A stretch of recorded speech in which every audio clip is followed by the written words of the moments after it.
terms. So very, very quickly, and if you have questions about the essay, I'm happy to answer them at the end. I just want to talk about what's due. So at the end of this session, you're going to do the evidence identification spreadsheet. Like just post it to the link during class, be done. So when you're in a breakout room, make sure that you add everybody to the document so you can do that. And then there's one other short little thing I want you to do related to that. And I hope you have time during class. And it's just post, it's to evaluate the sufficiency of the claim you identified in the spreadsheet. That's going to make more sense in just a minute. There is a very short reading. It's going to take you less than 5 minutes max. It's called The First Paragraph Hooks the Reader, because I want you to think about, like how you can hook your audience in the narrative. You're going to complete your contributions to the group glossary by Saturday, and then 1 to 2 pages of your literacy narrative by Saturday if you want feedback. This is not the full essay. This is just the literacy narrative. I'm mostly looking at your hook and how you're moving into your story. Then next week, I'll give you feedback, and yeah, there's no points, just me talking to you. So that's this week. So that glossary, every glossary should have at least 10 terms, not vocabulary words. If you're in doubt, ask me. And each student should have a minimum of 15 definitions, explanations, examples, or case studies related to these terms. Make sure you put your name or your initials after the definition. By the way, group 1 is doing this thing that's going to make grading super easy for me. And so, if any of you want to follow that example, I think that would be super cool. What they did is each person has a color. So is there anybody from group 1 here that you can explain what you're doing? My group is doing that. I don't know if I'm group 1, but we just gave everyone a color, and then every word you put with definition, you just make that your color. I know, I'm just blown away. I just go, oh, I can just count and make sure everything's what it needs to be, and you have your points. I was like, I should have suggested that. That was a great idea. I will do that next time. So you'll notice each glossary should have at least 10 terms. Most of you have more than that, so you're fine. Every student should have a minimum of 15 definitions. And that is fewer than I initially planned. And some of you already have at least that. And so that's good. Put your name or color with every definition. By the way, any student can define any term on the glossary. I thought I'd made that clear, and I keep adding that. It's not like anybody owns a term. So something like colorblindness, if you want to know more about how to define colorblindness, you can look it up. You can't copy paste the same definition that somebody else has, but there are a lot of different definitions for colorblindness. The thing is when somebody explains something, they do it through what seems important to them. So you'll notice the different definitions sound a little different. They emphasize different parts of a term. And by exploring it from different perspectives, we get a better picture of what it looks like. It's like we're looking at more ideas related to that. So yeah, if you come across a great definition of a term, add it, please, please. If it's not clear how the explanation or the case study brings increased understanding, you've got to provide some analysis. And I noticed that on a few of them. For example, somebody, and I don't remember who, had ideology. And ideology is it's kind of a borderline. Is it a vocabulary term, or is it a discipline specific term? And but what I was most concerned about is there was no definition. The quotes had the word ideology in it, or ideological, but there was no clear idea about the meaning for that. And so I put a note on the document clarifying, and that's what I'm in the process of doing right now. I'm on group 4, and I'm just putting comments so that you know if there's a problem with the terms or the definitions or the citations. I'm not looking closely at the citations, but if I see a problem with it as I'm scanning, mostly looking at the terms and the definitions, I'm commenting. Don't use Google definitions. I haven't seen any of those. So that means that those of you who had them before, you've crossed them out, at least group 1, 2, 3.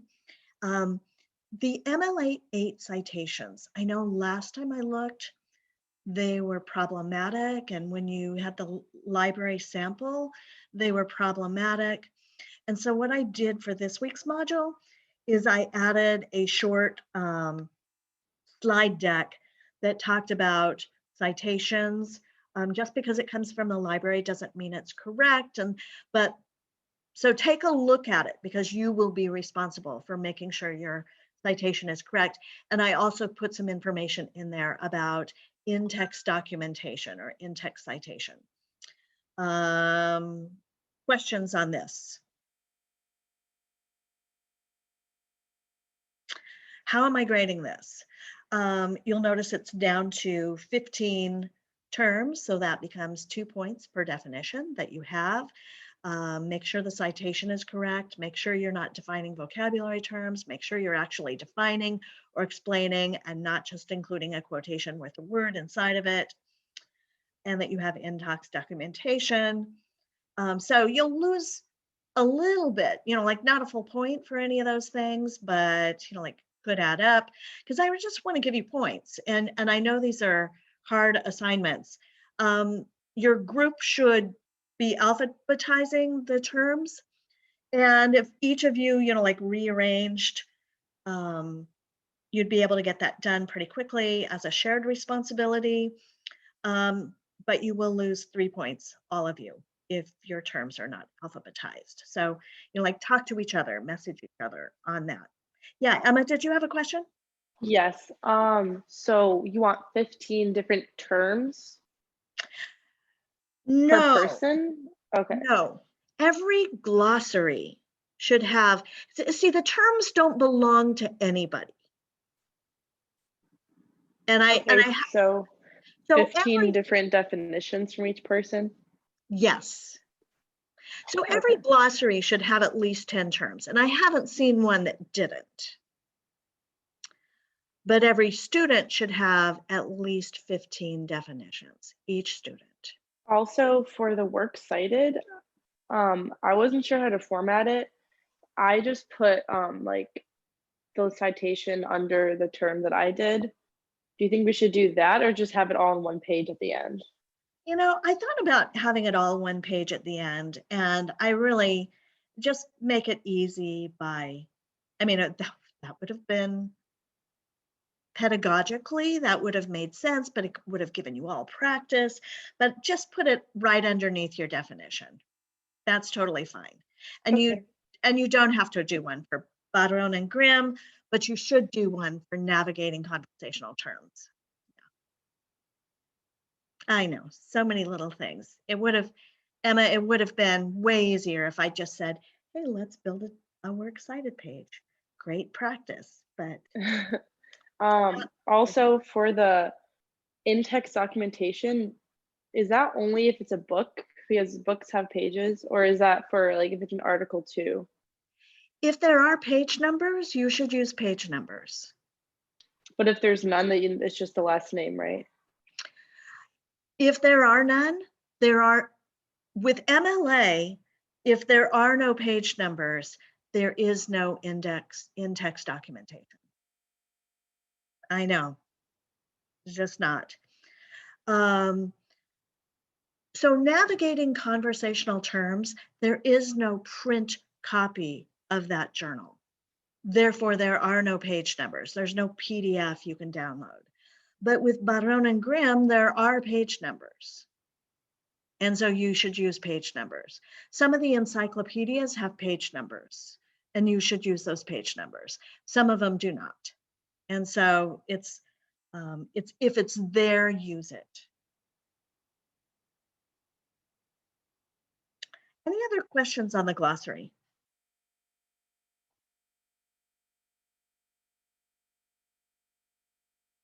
Okay.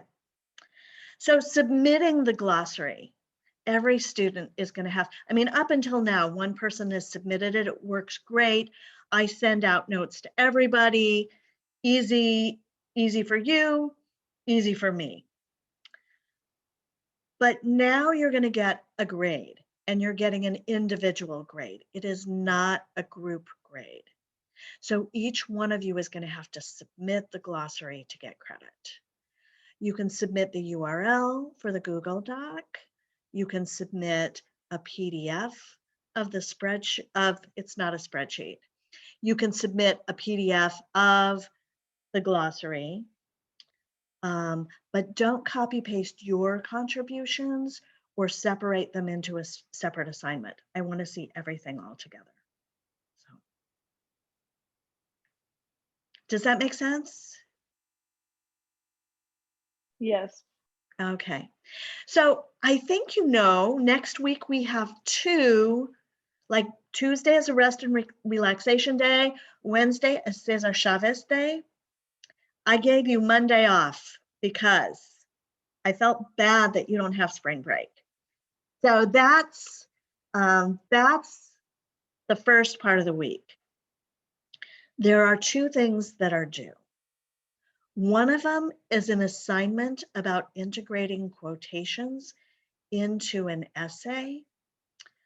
And that is going to be due April 1st. I will take it all the way to Saturday. I just want to keep your week, at least for this class, as chill as possible. The second thing that's due next week, and really this is all, is a discussion board based on a reading. And you're going to be looking at, there are a couple of readings. There might, yeah, and then the reflection direction journal. But the discussion board, there's a few articles on writing, personal essays, creative nonfiction. And I want you to read them and pull the advice out of them and share that with the class so that nobody has to read all the articles. You're just reading one of them and sharing the advice with somebody else. So you were probably wondering when the full narrative portion of the essay will be due. It's due April 8, with peer review responses due April 10.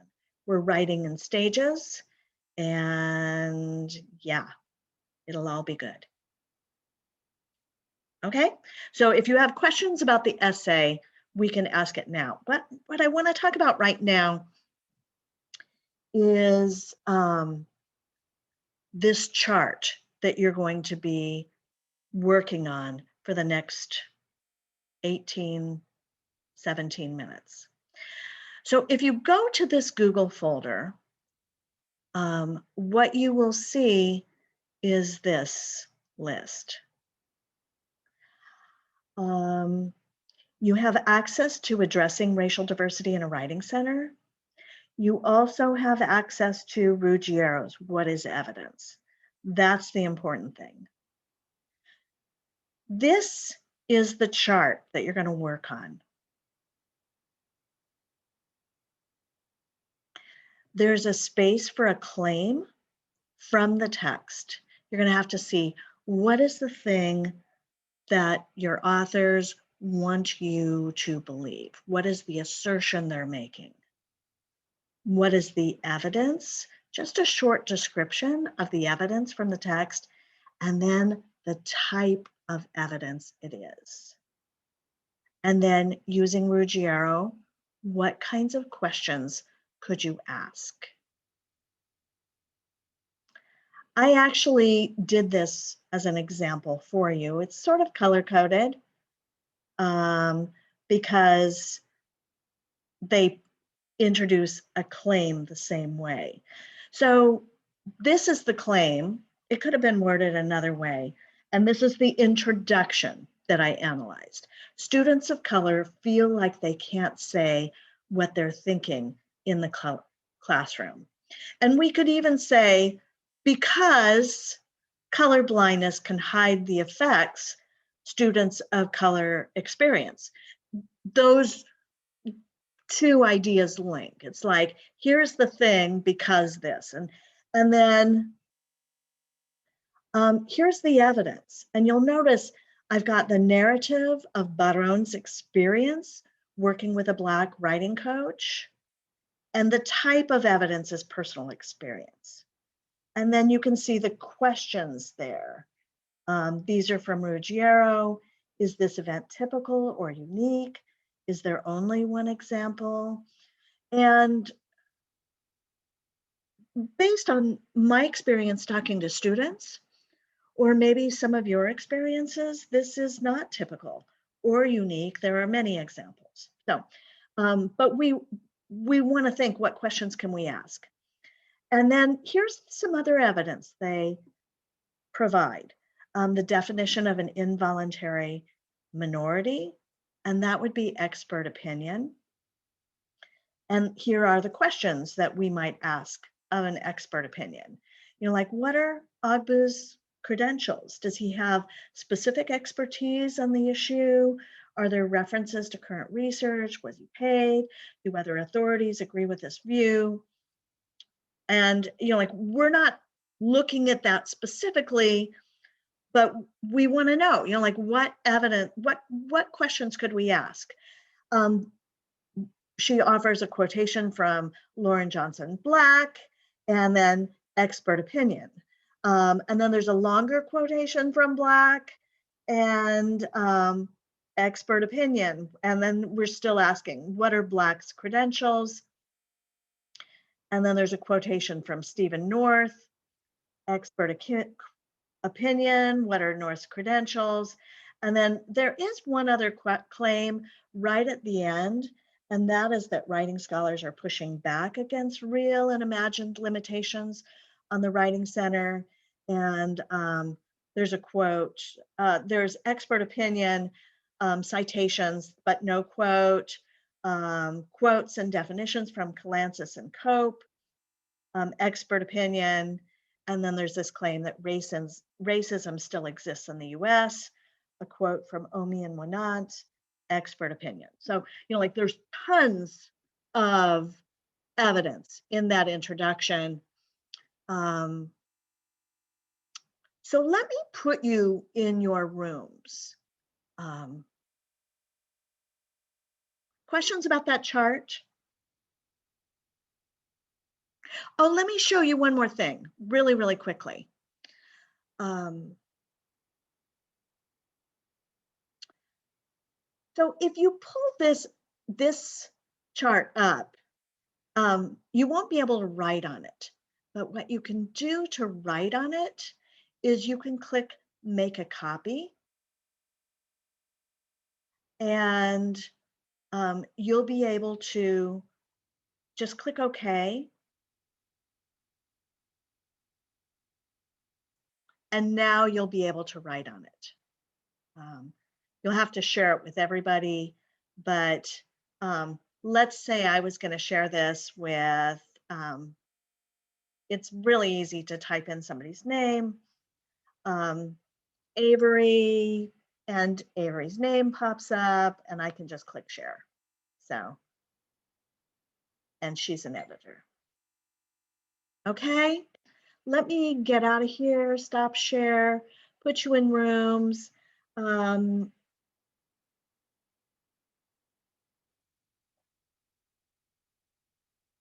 Where can we find the Google folder?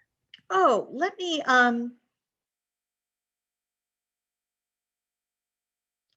very good question. Let me put it in the chat. Okay. All right. Breakout rooms. I'm going to put you in 3 rooms and just assign them. You're going to have either lesson 1, lesson 2, or lesson 3. Okay, so make note of the number of breakout room that you get. Okay, and that way you'll know if you're in room 1, you're doing lesson 1. Okay. And I'm releasing you to your rooms and you can go.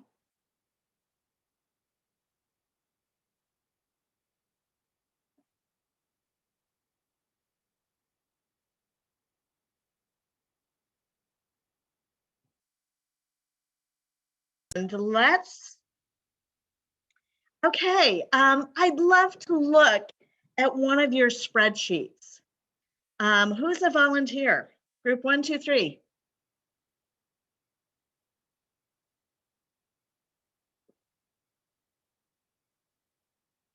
Okay, group 2. Can one of you share it? I don't know who's in group 2 because I wasn't paying that close of attention. I'll share with you. Okay, awesome. Thank you, Sophia.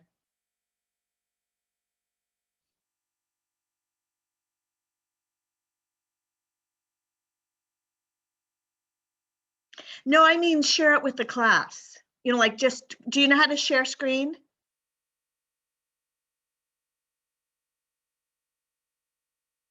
I could also do it. I'm in that group too. Okay, perfect. Just do the share screen and that way we can look at it.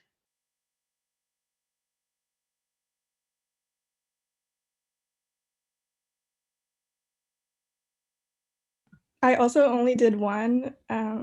Sorry.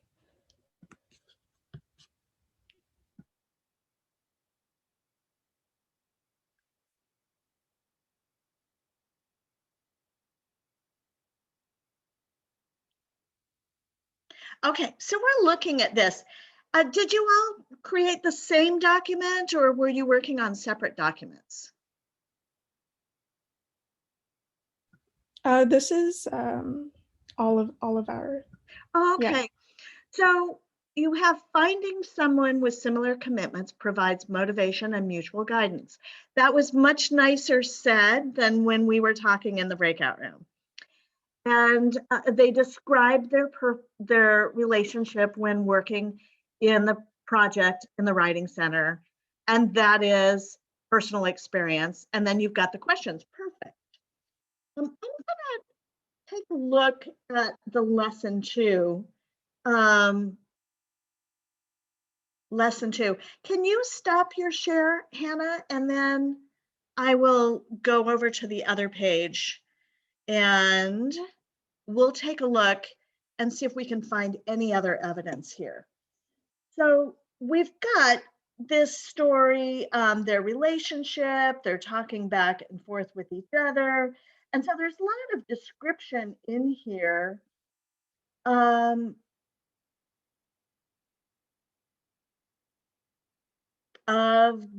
Of what they experienced.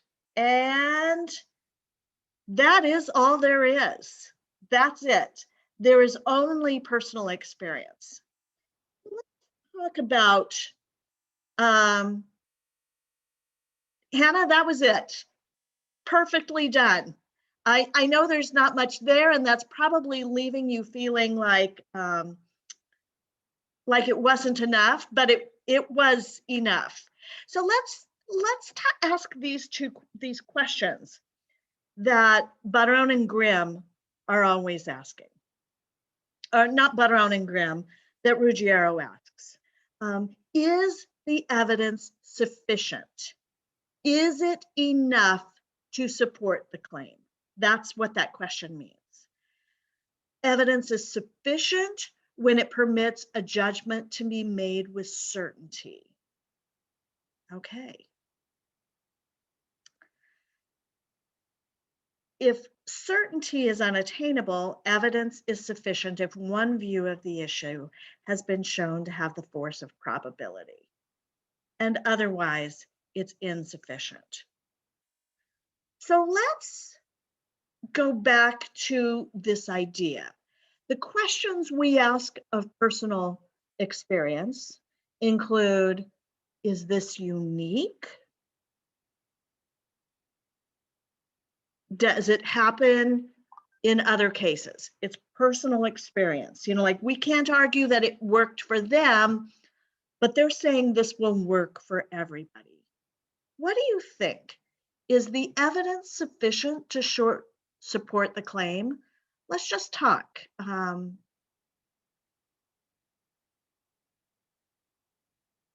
Is it sufficient or not?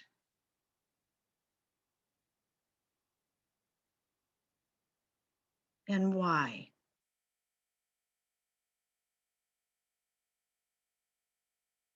I thought because it's only based on one personal experience, the whole claim is that it's probably a little bit weaker than the other claims that they presented. It does seem like it's only based on one personal experience, but remember their audience and think about your own lives. Have you ever been through a difficult situation that was easier for you because you worked with somebody, that you got to share what you were going through? Just raise a, like use the participant thing. If you have, then use the wave sign. I don't even know how to say that. I have. So it seemed sufficient to me because I've definitely been through that situation. If you haven't, it might not. And so then it becomes, as Hannah said, a little weaker. So no matter how many claims and how much evidence you put down in your little chart, the last part of your assignment is to then evaluate the strength of the claim. Is the evidence sufficient to support the claim you identified in the chart? And that's it. Hopefully you can get that done in less than 10 minutes. And because you've already worked on it for 15, and that's it. I'll see you on Wednesday. I'll stick around if you want to talk about the essay. Otherwise, you're all dismissed. Thanks.